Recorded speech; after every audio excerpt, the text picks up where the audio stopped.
सुबह होती है, सूरज निकलता है, नियम है, आदमी नींद से जागता है। सॉरी, ये तो बहुत गहरी बात हो गई। आदमी बिस्तर से उठता है, नहाता है, पूजा करता है और फिर समय आता है कपारा बराबर, हाँ,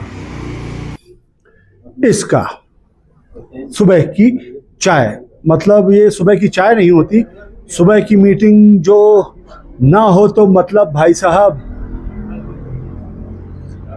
और चाय की तो क्या ही कहें। आप ध्यान दे रहे हैं, ये अकेले नहीं आते, ये मेरे बचपन के दोस्त। ये कप भाई साहब बिना बात को चाय से मिलते ही गर्म हो जाते हैं। और जब भी चाय पियो ये मेरे को घूरते ही रहेंगे। मैं कहता हूं भाई क्या करूं, चाय पीने का फील ही कप में आता है। लेकिन ये सुनते ही नहीं, ये समझते ही नहीं। क्या चाय मतलब प्लेट में डालकर पीऊं इतनी सर्दी में, कोल्ड ड्रिंक नहीं हो जाएगी। और सुबह सुबह चाय की खुशबू मतलब 10 मिनट के लिए आपकी सारी टेंशन्स चाय से मिलते ही खुद ब खुद 10 मिनट के लिए गायब हो जाती हैं।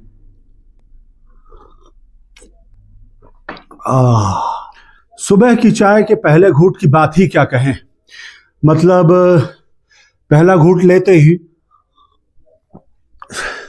दिमाग शांत होकर समझदारी के सारे बल्ब जला देता है। नहीं, बिना वजह ही अच्छा लगता है। लेकिन रोज चाय के साथ कप की नाराजगी देखकर एक दिन मैंने पूछ ही लिया कि भाई साहब आप मुझे इतना घूरते क्यों रहते हैं। तो इन्होंने पता है क्या जवाब दिया। इन्होंने कहा मैं तुझे इसलिए घूरता रहता हूं कि जो हालत तेरी है वही मेरी भी है। मैं समझ नहीं पाया। मैंने कहा कि मैं समझा नहीं। इन्होंने कहा रोज मैं गर्म चीज़ों को, क्वालिटी चीज़ों को संभालता हूं और फिर साइड में रख दिया जाता हूं, जैसे कि तुम्हारी हालत है।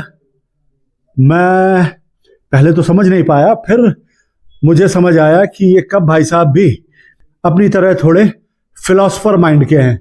नहीं। और जब आपकी आर्थिक हालत थोड़ी कम हो तो अचानक से कहीं आपके हाथ में चाय हो और चाय छलक जाए तो ऐसा लगता है जैसे सालाना टर्नओवर कम हो गया हो। उस पर भी कप का मेरे पास एक बार ताना आया कि देखो चाय छलकने का दोष मुझे मत देना कि कप ऐसा है वैसा है इसलिए गिर गई। मैंने कहा भाई तू टेंशन मत ले। कभी कभी हम बोलते बोलते कुछ शब्द ज्यादा बोल देते हैं और दोष जबान को देते हैं।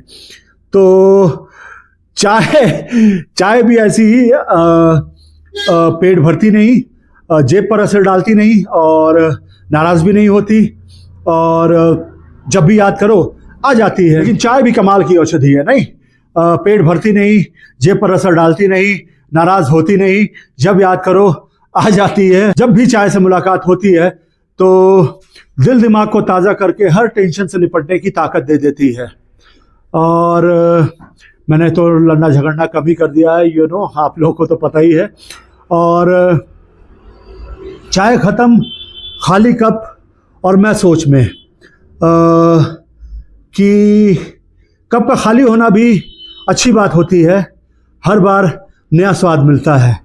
और शायद ये 46 ईयर ओल्ड हैंडसम लड़का भी कप की तरह ही है, थोड़ा खाली, थोड़ा गर्म, थोड़ा भरा और पूरी तरह से रेडी एक अगली चाय के लिए।